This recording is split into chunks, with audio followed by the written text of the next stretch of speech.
We're Janine and Joe, and you're watching our channel, Nova Scotia Land and Sea. Please subscribe and join us while we share what we learn while sailing, fixing up our first sailboat.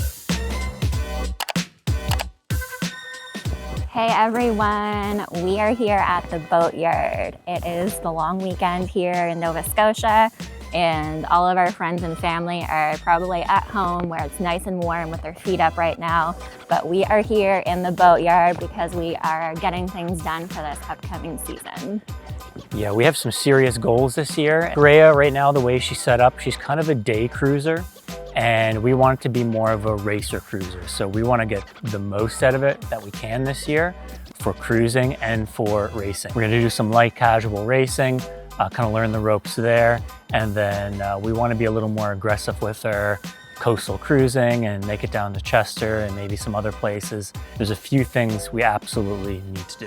5 things that we are going to be purchasing this year are a new anchor, Backstay adjuster, lazy jack system with a stack pack, new rope clutch, and a new pedestal guard. and we're going to take you through those things today. Item number 1 on my must-have list is a new anchor. Joe and I really want to be able to do some more coastal cruising here in Nova Scotia. There are lots of beautiful spots that we can go and anchor for a night near us, but right now I just wouldn't feel comfortable anchoring with the anchor that we currently have. Yeah, what we have now is a claw or a Bruce anchor. It's 10 kilograms, which is maybe about right for this boat if you're just doing some day anchoring. But we want to be able to anchor overnight places and know that if like a squall blows through, we're going to be okay. And we also only have about 10 feet of chain on the boat currently. The rule that people say is at least the length of your boat, which is 30 feet. I think we're going to go to 40 feet on the chain. And then for an anchor, we're looking at a newer modern anchor. We're looking at potentially getting a Rockna. Instead of 10 kilograms, we might go up to 15 kilograms, and we're soon going to be fitting it right here and seeing how it's going to work out for us. All right, we're looking at this Rockna 15 here today, 15 kilogram, and we're going to see if it fits over the bowsprit that we have, and hopefully this might be our new anchor.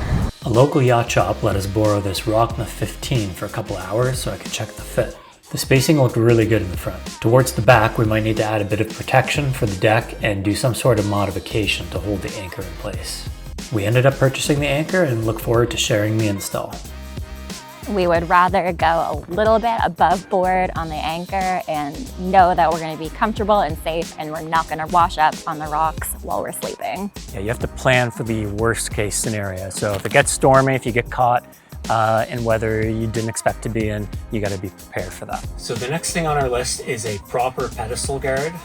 This is the sad excuse for a pedestal guard we had before, and it was just kind of strapped on here and it flopped around, and yes, you could mount something to it, but you couldn't grab onto it, you couldn't add additional things like cup holders. And so we've already dry fitted this pedestal guard, which we bought used, and we got the little connecting plate for it here, which we're going to paint. And why you really want this when you're racing is you want your tablet there. Of course you want drink holders as well, but also if you're running back and forth and you're racing, you really want something to grab onto, and this is going to help us a lot when we're walking on deck, just having an extra point right in the middle that we can grab onto and make sure we have our balance and we're not going to fall over. It's going to come in really useful when we're going fast and healing. And I also have big dreams for when we're cruising and we have family and friends on board, that we can have a little table here and we can all sit around together and eat and have drinks, and it's going to be a great time. Yeah, we'll do a little fold-out table like that, and that'll be perfect. We just picked up this used pedestal guard. What I need to do is start to disassemble this binnacle. I have this piece right here, which should, go in the binnacle, and then these 2 poles here go through it to secure it. What I need to make sure is that this is actually going to fit. I'm just going to start taking apart this top section. Without further ado, I would expect it's as easy as removing some screws. And there's 2 different sets of screws. I'm going to start with the big ones. And it doesn't seem any looser. I'm gonna take the small one.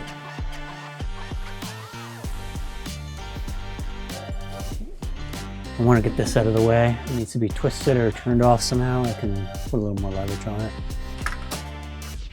Oh yeah, there we go. There we go. Just need a little bit of leverage. So here's our compass. Just gotta undo this electrical so I can get it all apart. And I'll check the plate. There's this part.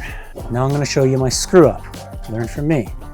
So the compass fell apart. All the liquid inside came out. I guess the small screws that I took out were holding this together. So yeah, don't undo the small screws if you don't want to have to put your compass back together. But that's how these things go, guys. It's real life here working on a boat.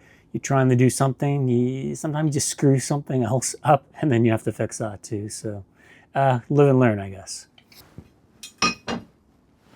It fits perfectly, guys. Let me show you. Okay, just to be sure, I put the screws in and everything, and yep, everything lines up pretty good. We do have this part here. It's plastic, so I can't imagine it's super expensive, so I'm gonna look into that. But I would definitely, at the very least, want to paint it because it just doesn't look great. So that's the plan for now. So I'm at home here today trying to fix one of my mistakes and hopefully you can learn from it. I'm gonna try to refill this today. To the best of my knowledge, it's mineral spirits that we're using to fill it with. This does have a fill screw, but I'm gonna try to fill it as much as possible without that before I secure it together because I only have a really small syringe here today and that could take a lot of time.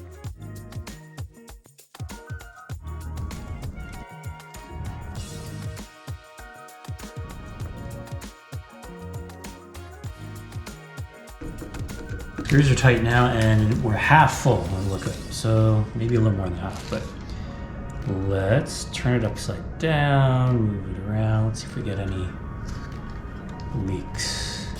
I think we're okay. All right. So now we want to open up the filler screw.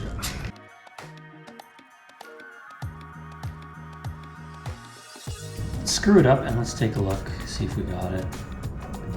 You want it filled to the brim. This sits in here like so. But we're gonna get this painted first, so that'll be the next step here. Hey folks, I'm here in my workshop, aka the back of my truck in the boatyard, and I have this used pedestal guard that we picked up on Facebook Marketplace. Needs a couple of modifications. So in order to get it through the bracket that connects it to the pedestal, these guards right here, they need to be cut off. And also these feet need to be cut off as well. And what actually came with it, which is nice and handy, are these feet right here. So the idea is these will come off, the brackets will come off, the bracket that secures the pedestal, or the guard to the pedestal will slide up, and then this will sit into these feet right here, which we will mount into our deck. So I'm going to go at it with an angle grinder and see if I can get somewhere today.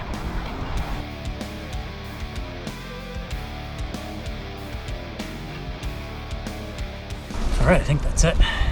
Everything is feeling smooth. We'll give this a polish later. Haven't looked up how to polish stainless steel yet, but yeah. Here we go. This is where those parts were connected. As you can see, I think it's pretty good. The bottom is done. And so now I'm going to take this home and fit it into our bracket, and then I'll be dry fitting everything and then we'll paint it. All right, next must-have item on the list is a new rope clutch that's going on the port side of our boat. Right now we only have one on starboard. The reason that we wanted to add this is mainly for racing, and it's so that we can run our outhaul and our vang through here, and we'll be able to adjust them on the fly. Right now you would have to go up on the deck to make those adjustments, and that's just not going to be practical when we're racing. The outhaul controls the tension in the foot of the mainsail. You can loosen it to create more belly in the mainsail for lighter winds, or tighten it to flatten the sail in heavy winds. The boom vang is utilized when going downwind. It pulls down on the boom to control mainsail twist. It's generally tightened in higher winds and loosened in lighter winds. It will get utilized frequently as we round markers in upwind, downwind races. We'll need to adjust the outhaul and the boom vang on the fly to optimize our performance during a race. It's also much safer than making adjustments at the boom. Joe had been looking around and trying to find one that matches this one, which was already on the boat, and he did manage to find one on eBay that is almost identical. This one still has the paint on it, which would have been to indicate your different lines. Still paint on the bottom of these ones. Oh yeah. It's all worn off. All worn off from many years outside. Right, so as you can see, our mast is off right now, but the mast goes here, and then we also have these blocks, and this is what the vang and the outhaul will run through, and then they'll run back to that rope clutch. The next item is our backstay adjuster, which we've started to piece together. I have these used main sheets from a boat, and we'll use this in implementation with a couple of other pieces that we're going to be adding on to our split backstay. And you really do want to have this when you're racing. We have a fractional rig on Rhea, which means it is meant for the mast to be bent using a backstay adjuster. On a masthead rig, the backstay adjuster is used to pull on the top of the mast to create tension on the forestay and flatten the jib sail in windier conditions. On Rhea, we have a fractional rig, which means the forestay starts lower on the mast rather than at the very top like a masthead rig. With this kind of setup, the backstay adjuster bends the mast to flatten the mainsail during windier conditions rather than the jib. We don't have one currently. We're going to be adding it on, and that's just going to allow us to be a little more reactive when it comes to different types of weather that we'll be racing in. And the last item on our list from our 5 upgrades is a stack pack and lazy jack system. What we have right now is a traditional sail cover, and it looks like this. So this is a traditional sail cover bag, and it would go on top of your sail after you have already flaked it over your boom, and it has 3 zippers on the bottom. So the main reason that we want to switch from the traditional sail cover to the stack pack and lazy jack system is because it's really difficult for the 2 of us to manage taking the main down ourselves when we're out sailing. So when we're dropping the main, one of us stays at the helm and the other person goes up on the deck. And what inevitably happens when you're dropping the main is that the sail flops and it ends up all over the deck, and it's really difficult for one person to get it properly flaked and tied up. We had some very messy and I would say embarrassing flaking last season. Yeah, maybe you get the first 2 flakes and then it starts slipping and falling, and then you're just trying to scrunch it all together and get a tie around it. And yeah, it's just kind of do what you can at that point. It's not professional flaking at all. Another difficulty with this system is that you have to zipper the bag from underneath. We have to lay out on the deck and you have to zipper it with it above you, and that's really awkward to do. So what happened last year is that we ended up just using our jib when we would go out, and we didn't get to utilize the main like we would like to.